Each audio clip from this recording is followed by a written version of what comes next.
안녕하세요. 집값이 오르면 출산율이 떨어진답니다. 매우 당연한 얘기인데 그동안에 간과되어 왔던 거죠. 정부가 경기 부양하는 수단으로 집값을 계속 부풀려서 사람들의 부담을 더 키웠다라고 보면 맞을 것 같습니다. 집을 사기만 하면 집값이 올라서 돈을 많이 버는 것처럼 이야기했지만 결국에는 그 부담은 고스란히 국민들 몫으로 돌아가게 됐다는 겁니다. 매번 다수가 적어 나간다라고 보면 맞을 것 같습니다. 대한민국의 부동산 정책이 얼마나 썩었는지를 알 수 있게 해주는 대목입니다. 자녀 한 명을 키우는데 6억 원이 든다라고 얘기하고 이 말은 엄청나게 비용이 많이 드는 고비용 사회라는 걸 이야기하는 겁니다. 이웃나라 일본만 보더라도 집값에 그렇게 사람들이 많이 목을 매지 않습니다. 물론 일본도 도쿄 중심가나 아주 요지는 집값이 오릅니다. 근데 나머지 지역들은 집값이 그렇게 크게 오르지는 않는다고 합니다. 왜겠습니까? 잃어버린 30년 동안 사람들이 철저히 부동산을 외면했기 때문입니다. 앞으로 한국도 그러한 모습과 비슷하게 흘러가지 않을까라는 생각도 사실 있습니다. 앞으로 미래가 어떻게 흘러갈지는 어떻게 알겠습니까? 하지만 추정해보기는 할 수 있다라는 거죠. 아마도 나중에 5년 지나면 집값이 또 다시 거품을 일으켜서 다시 펌프질해서 올릴 겁니다. 지금은 내려가지만 말이죠. 한 7년, 8년, 10년쯤 되면 또 집값이 지금보다 더 높은 수준으로 아마 또 올라 있을지도 모릅니다. 그리고 완전 요지, 서울하고 경기도, 그리고 안동, 경주, 이렇게 관광 특구화되어 있는 그런 도시들, 외 나머지 지역들은 미친듯이 집값이 엉망이 될 것 같습니다. 왜냐, 지방이 소멸되고 사람들이 계속 정주하는 게 아니라 이주하기 때문에 그렇게 되지 않겠냐라는 생각들을 해봅니다. 확실한 건 지금의 정부가 각종 규제를 많이 해제하는 건 집값 연착륙을 막는다, 급락을 막는다라고 하지만 대려 지금의 정부는 집값을 떠받들고 싶을 겁니다. 큰 맥락에서는 제 개인적인 생각입니다. 큰 맥락에서는 문재인이나 윤석열이나 부동산 관련해서는 한결같은 모습을 보이는 게 아닌가라는 생각입니다. 집값이 내려가는 걸 원하지 않는 모습 말입니다. 이렇게 얘기하면 의견이 분분하고 제 의견에 반대로 이제기할 수 있는 사람도 분명히 있을 겁니다. 하지만 확실한 건 뭐다? 예나 지금이나 대한민국의 정부가 국민들의 삶을 크게 염려하거나 걱정하는 것 같지 않다라는 겁니다. 국민들 개개인들이 각자 도생하고 스스로 살 길을 헤쳐나가라, 이렇게 얘기하는 것 같습니다. 2023년에 사자성어로 열이박빙을 얘기합니다. 살얼음을 걷듯 조심하라는 의미인데요. 앞으로 윤석열 정부가 끝날 때까지 부동산 관련해서 사야 될지 말아야 될지 고민 따위는 안 하는 게 좋을 것 같습니다. 왜냐? 집값이 생각보다 더 빨리 하락할 것 같습니다. 문득 그런 생각이 들더라고요. 지금 강남의 아파트들 20억 한다, 17억 한다, 이렇게 얘기하는 아파트들 가격이 그냥 반 정도는 떨어질 것 같다라는 거죠. 반 정도.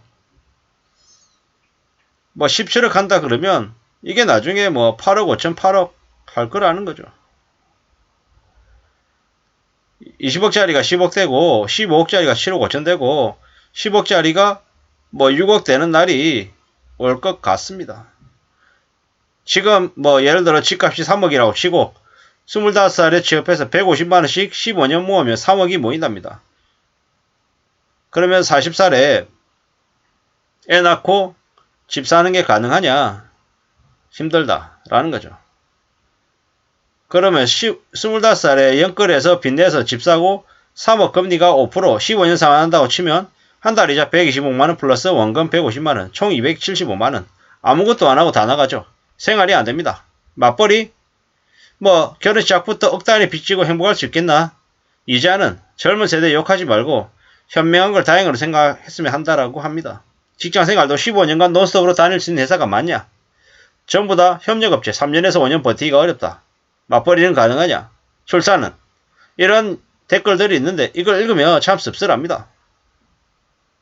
70만원 받으려고 애 낳는 개돼지들이 있겠냐? 결혼하면 누구나 결혼하고 결혼하면 애 낳는 시대는 지나갔다라고 이야기합니다. 뭐 지금의 청년들이 결혼을 늦게 하고 아이를 낳지 않는 이유가 뭐겠습니까? 아이를 낳아봤자 자기 인생보다 더 나은 삶을 살 것 같지 않으니까 아예 그냥 포기를 하는 거죠. 그게 지금의 사람들의 의식이다라는 겁니다. 그러면 대한민국 국민들 입장에서 출산율이 줄어들어서 아이가 적어지면 좋겠습니까? 나쁘겠습니까? 좋습니다. 그동안의 기득권들은 국민들을, 서민들을 개돼지 취급하고 사람들이 많으니까 함부로 굴렸단 말이죠. 너 말고도 일할 사람 많아. 세상이 얼마나 어려운데 저렇게 대충 일할 생각하냐? 너 나가. 이렇게 함부로 했단 말이죠. 근데 인구가 줄어들고 일할 사람이 줄어들면 어떻게 됩니까? 이제 떠받들고 모셔야 되는 거죠. 함부로 가스라이팅 하거나 불합리한 것들을 강요하거나 요구할 수 없어진다라는 거죠. 인구가 줄어든다라는 건 보통 사람들, 경제적인 약자, 서민들에게는 절대로 나쁜 소식이 아니라는 말씀을 드리고 싶습니다. 뭐 부담이 너무 많죠. 지금의 나라, 저출산의 문제 1위는 사교육, 2위는 안정적인 직장, 3위는 집값, 사교육비 이런 얘기들이 되게 많답니다. 아파트 상가마다 절비한 학원들